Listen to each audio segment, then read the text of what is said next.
Chelsea 3-2 up against Luton with 2 minutes to go. Big story, of course, coming out of Chelsea today. Roman Abramovich releasing this statement: "I've always taken decisions with the club's best interest at heart. In the current situation, I've therefore taken the decision to sell the club. The sale of the club will not be fast-tracked, but will follow due process. I will not be asking for any loans to be repaid. This has never been about business nor money for me, but about pure passion for the game and club. All net proceeds from the sale will be donated. The foundation will be for the benefit of all victims of war in Ukraine." Let's welcome in Gab Marcotti and Julien. Mark Ogden with us as well, to address this big news, Gab.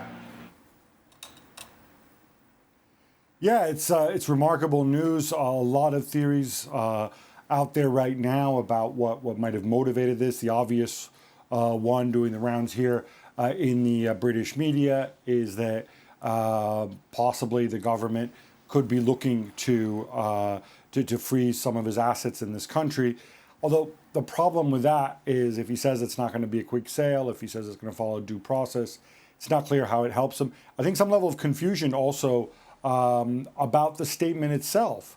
When he says he's not, on the one hand, he says he's not going to be asking for any of the 1.5 billion pounds, round about $2 million that he's loaned the club over the years, effectively loaned himself over the years. On the one hand, he says he's not going to be asking for that money back, but then on the other hand, he talks about net proceeds going to this foundation.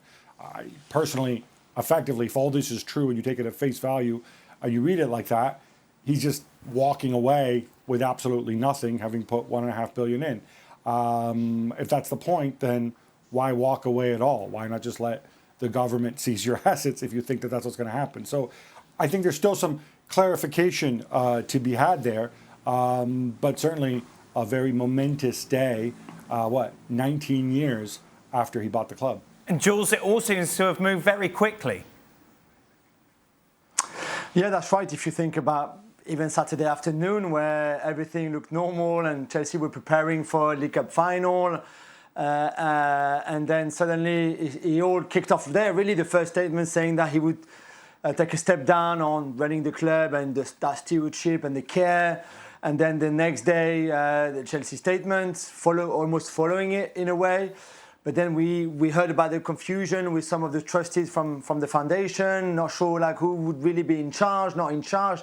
That looks very complex, but let alone did we know that only a couple of days later, or 3 days later, then the club will be up for sale. And it's really rare that such a top club, big club in Europe and in England is for sale.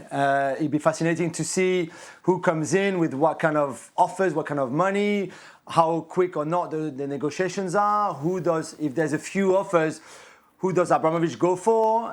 We've heard already about Hans-Jörg Weiss, the billionaire from Switzerland, and the consortium that with him, backed by the Americans and the LA Dodgers owner. So all of that is going to be quite fascinating, because I agree with Gab, this is not going to be quick to start with.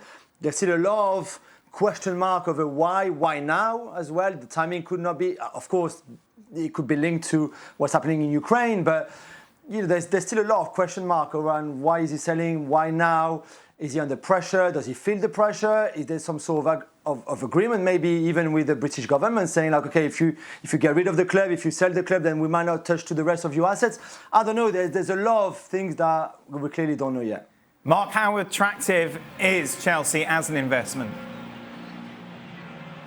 Yeah, I think we spoke earlier that, in terms of the location of Chelsea, it's in London, it's a glamorous club in London, it's the European champions, it's the world champions. It does seem a very good investment, but obviously Chelsea need a new stadium. They need to be where Tottenham are, where Arsenal are. They need a new ground. That won't come cheap. They might have to borrow money to build that stadium, so that needs to be done.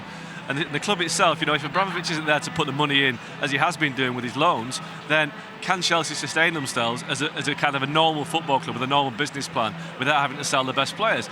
These are all hypotheticals, but there is really an element of haste to all this, in the sense that it feels like a fire sale. And I think we have to say that what's happened right now in Ukraine, it seems to me an obvious conclusion to draw that he's selling the club because of this, and maybe fears something down the line in terms of sanctions from the UK government or the EU. And I think he wants to get Chelsea off his hands as quickly as possible. Now, like Gab says, the statement is very kind of difficult to read and understand. Is he letting this club go without profit so that he can, maybe polish his reputation in the UK and make it seem like it's some sort of grand gesture for to get rid of the club without putting the club into debt? We just don't know. But I think like Jules says, top football clubs don't come to sell very often.